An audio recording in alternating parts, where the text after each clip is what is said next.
Hello, Odd Lots listeners. This is Joe Weisenthal. You are listening to an emergency episode of the podcast. It was recorded at 10 a.m. Monday morning, February 3rd. The reason I am telling you this is because markets and news are moving very fast. And so by the time you listen to this, parts of it may already be out of date. But the context for the discussion was over the weekend, Trump announcing 25% tariffs against Canada and Mexico, 10% tariffs on oil, another 10% tariffs on China. Since we recorded this about a minute after we got out of the studio, Mexican President Claudia Sheinbaum announcing that the tariffs had been delayed on Mexico for a month.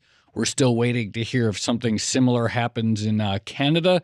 Other than that, take a listen. Bloomberg Audio Studios. Podcasts, radio, news.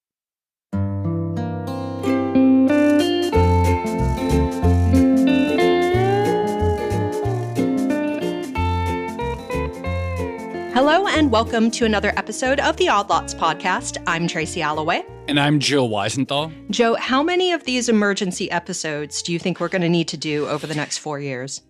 Oh, my God. Well, anyway, I don't know, but this is 2 weeks in a row. A week ago, we had to rustle up a DeepSeek expert last Monday. This time, a trade expert. That's right. I feel like we might as well just preemptively convert the show into a daily because I feel like there's going to be a lot of news flow. But anyway, as you mentioned, over the weekend, President Trump basically confirmed that the U.S. would be imposing 25% tariffs on imports from Canada and Mexico, which are, of course, massive U.S. trading partners. He's also implementing a 10% tariff on China. All of this is being done via the International Emergency Economic Powers Act.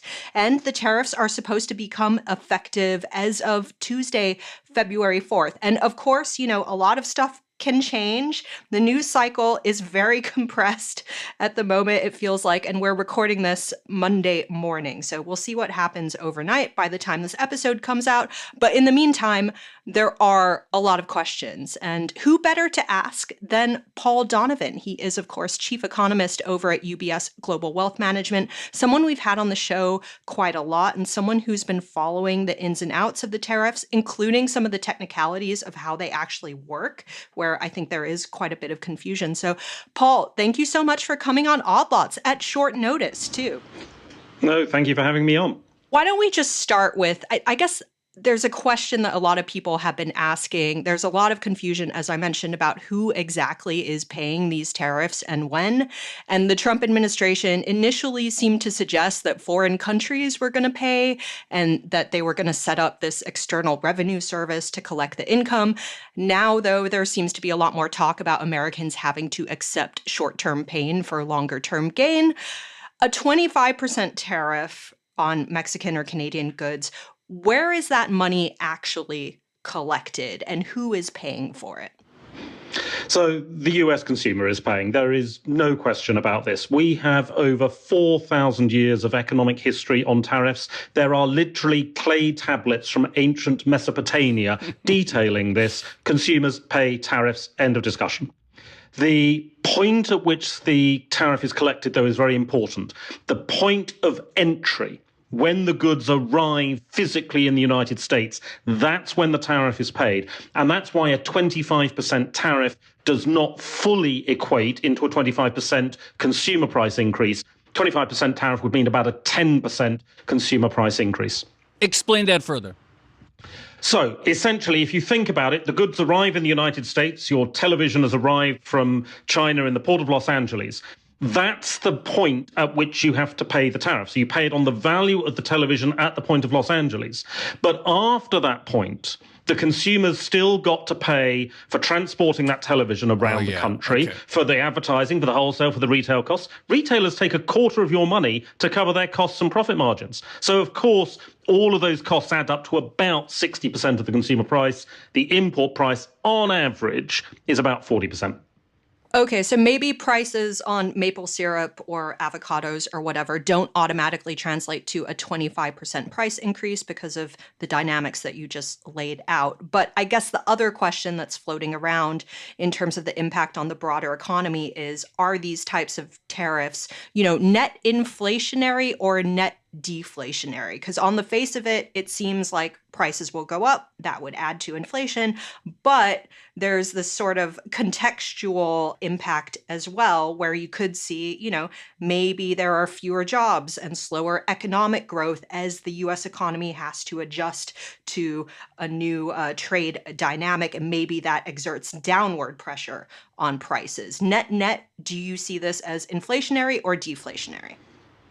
So in the short term, by which I mean the next year, this is going to add to inflation in the United States because, it's a sales tax. It's like a VAT tax increase or a consumer tax increase. And if you look at Japan when it's raised consumer taxes, or the UK when it's raised value-added tax, you see inflation coming through in the first instance. And this is just the same. It's a sales tax under a pseudonym. So you will see inflation in the first instance. But then you're right. The question is, do we then see jobs being lost, particularly because these taxes are a lot more focused on complicated supply chains than was the case back in 2018. That may be a lot more disruptive to the economy and potentially could create unemployment or just fear of unemployment, which would lower demand. And that would then be a disinflation force, but not now, a disinflation force in the future, accompanied by significantly lower growth. One of the arguments made by advocates of tariffs from time to time is that the U.S. is still by far and away the biggest consumer market in the world, and it's a sort of a privilege to be able to sell to us. So if you want to sell to us and there's the tariff, just eat the cost yourself, lower your prices by 10% or 25% or whatever, so that you can still sell into the U.S. market competitively. Does that logic fly? Not really. For one thing, the debatable point as to whether the US is the largest consumer market in the world, Europe is the largest middle-income consumer market in the world. So it's not all about the United States. The other thing, of course, is that the US is generally a relatively competitive market. So in other words, it's not that consumers are making producers are making supernormal profits when they're selling into the United States and we're just chipping away at those. No, exporters to the United States are very efficient. They're operating on thin margins. They don't have the room to do this. And if you look back at what happened in 2018, there was no change in import prices trends pre-tariff. So import prices are the price before the tariff is applied. There was no change in those trends when tariffs were applied, because the exporters to the United States just basically don't have the room to cut the margin. The other thing that you sometimes hear is that, okay, maybe this means prices go up for American consumers, but some of that price increase could, in theory, be offset by a stronger dollar. And we have seen the dollar, rallying in recent weeks. And I have a twofold question on this. So one, how valid is that particular argument, the dollar offset idea? But then secondly, why is it that the dollar actually goes up when the U.S. announces additional trade measures? I've kind of taken that for granted, and I've never stopped to actually think about why that's happening. Well, let's start with the second part first. So essentially, I think what is happening is traders are assuming that because the tariffs will raise consumer prices over a period of time, not all at once, that will then lead to a more cautious approach on the part of the Federal Reserve with regards to policy interest rates. If interest rates don't go down so much or indeed start to go up, that tends to be supportive for the dollar at a time when other countries are still on an easing trajectory. So it's an interest rate differential expectation, generally speaking. Does a stronger dollar help offset the tariffs? I mean, to a very minor extent, a stronger dollar will tend to lower commodity prices that are globally denominated in dollars. But the issue here is that 95% of US imports are priced in US dollar terms. And so what that means is that if the dollar is strengthening, there's no automatic response in terms of the price of those things, because the contract specifies you owe us $100 for this product. Doesn't matter what the exchange rate is, that's what the US has dictated. And again, when we look at what happens historically, for example, China's 2018 devaluation of the renminbi against the dollar, that didn't change the trend in prices to the United States because effectively the exporters to the United States were just grateful to get a little bit more profit margin coming out of that process, and the dollar didn't really have a big effect in terms of offset.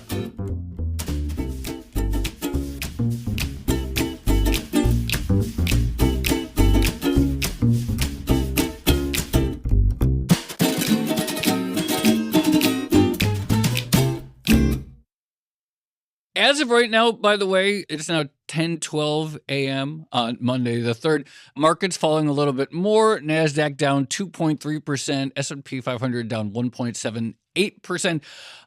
This is not a gigantic sell-off by any stretch. On the other hand, it's significant, so it does seem to be a surprise. One of the things you heard, people love to say it, don't take Trump literally, take him seriously. But as far as I'm concerned, it's not clear that anyone is taking him literally or seriously when it came to tariff. People were just sort of, I don't think they were really thinking about it at all. Well, when you talk to clients, when they ask you questions, how much surprise is there? How different is this versus, say, what people were expecting?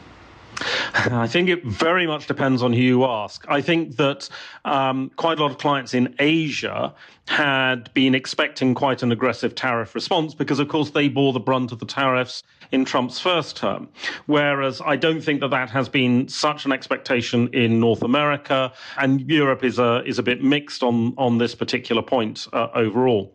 I think as well, the president prides themselves on their unpredictable management style, which, makes my job as somebody who has to predict for a living a lot more difficult. But it also, of course, means that if we look at what happened with Colombia, where Trump retreated, within hours from threats of tariff, Colombia didn't really do anything. All of a sudden we're backtracking because we can't have the price of coffee going up. That sort of thing, I think, means that there is still this lingering hope that there will be some sort of Colombia-style reversal coming out of the administration on the tariffs. We've not seen it yet, and the clock's ticking, but I think there's that sort of background belief still in the minds of many investors. This is actually the other thing I wanted to ask you, which is we have seen Trump historically use the threat of tariffs as a negotiating tool, right? So hopefully he gets at least some of what he wants before the tariffs actually have to come into effect. But I feel like the more he does this, the less impact or the less bang for his buck he's going to be able to get, because at some point people are going to start calling his bluff. I guess all of this is a way of asking, how many times can he do this with the same impact? Well, it's more than just sort of, crying wolf all the time, which is part of what we're seeing. There are actually some quite serious long-term implications from this because, of course, Trump in their first term renegotiated NAFTA. And within days of taking office in their second term, has torn up NAFTA. So if you do a trade deal with the US in a year's time, how much confidence have you got that trade deal is still going to be operable in 2 years' time or 3 years' time? And so that's going to make doing deals actually more difficult over the longer term. So I think that's a particular challenge that we are facing here. I would also say, though, that the rhetoric from the Trump administration does seem to have shifted. And I think that President Trump believes that tariffs are a good thing, all in capital letters, and not just a bargaining tool. That they think that tariffs can be useful for revenue raising, which I personally would disagree with, but it doesn't matter what I think. That's what the president seems to believe. So I think there has been a break from the very clear bargaining tool position of the first term, that there is sort of a larger role for tariffs in Trump's mind in the second term. I just have one last question. Explain to us, you said it earlier on, the disruptive potential of tariffing intermediate goods. One of the things we know, for example, about the auto industry, whether we're talking about the Canadian border or the Mexican border, or maybe both, you see parts and you see components crisscross the border several times along the way. Talk to us about how this potentially intersects. I think one of the problems that we have is a number of people, including, I would suggest, some people in the administration, are sort of stuck in the early 1970s. In an imperial model of trade. You import raw materials, everything is manufactured at home, you export the finished product. And that's sort of the state of play when Nixon did universal tariffs back in 1971. But that's not how the world works now. A majority of global trade is a company shuffling goods between its subsidiaries. So a majority of global trade takes place inside companies as part of complicated supply chains within a firm. So when you start to impose these tariffs, if you've got an auto part in the United States, in a car made in the United States, crossing the border with Mexico 12, 14 times, if every single time it comes back into the United States, you're slapping a 25% tax on it, that very, very quickly becomes an economic proposition. And that's the real risk. So that's where the disruption comes through. Supply chains are a lot more complicated than they were 50 years ago. This ain't 1971 anymore. We sort of touched on this earlier, but I think it's an important point to hammer home and is the proximate source of the market's confusion at the moment. And also, we would be remiss if we didn't ask Paul to do his impression of a central banker. But how do you expect central bankers to react to all of this? Because as we spoke about earlier, on the one hand, you would expect this to be inflationary in the short term. So maybe they might raise rates to try to offset some of that. But at the same time, you would expect this to slow GDP in one way or another. Eventually, central banks like being ahead of the curve, or at least they say they do. Would they perhaps try to lower rates in order to offset that contraction? Which way are they going to go here? So, like most questions in economics, the answer is it depends. So if we just get first-round effects, if all you see is the tax being paid by US consumers pushing up prices, central banks should ignore that. Central banks should not respond to a one-off tax increase, which is a one-off price increase, because there's nothing they can do about it. However, if we see second-round effects, and this is where it starts to get very problematic, if we see, for example, retailers expanding profit margins again, another profit-led inflation episode, if we see US companies saying, well, our competitors' goods are now being taxed, so why don't we raise our own prices, as happened with the washing machine tariff, where you slap a tax on imported washing machines and domestic manufacturers raise their prices because they can, because there's less competition. That the central bank needs to respond to. That then becomes a problem. And then there's sort of associated second-round effects. Do you see wage pressures coming through in certain sectors? I think that's unlikely, but if you do, the Fed would have to respond. If you see, for example, higher auto prices, that could lead to higher second-hand auto prices, which would lead to higher insurance costs for auto. And that sort of chain effect is something the Fed needs to start paying attention to. So the direct effect of the tariff, I think the central bank should ignore. And indeed, the Fed could conceivably continue to cut rates. But if you see those second-round effects coming through, that is a 5-alarm bell warning. That's where the Federal Reserve or any other central bank needs to start paying attention. All right, Paul Donovan from UBS Wealth Management, thank you so much for coming on Odd Lots for what is probably going to be the first of many impromptu episodes, I imagine. Thank you, Paul. Thank you.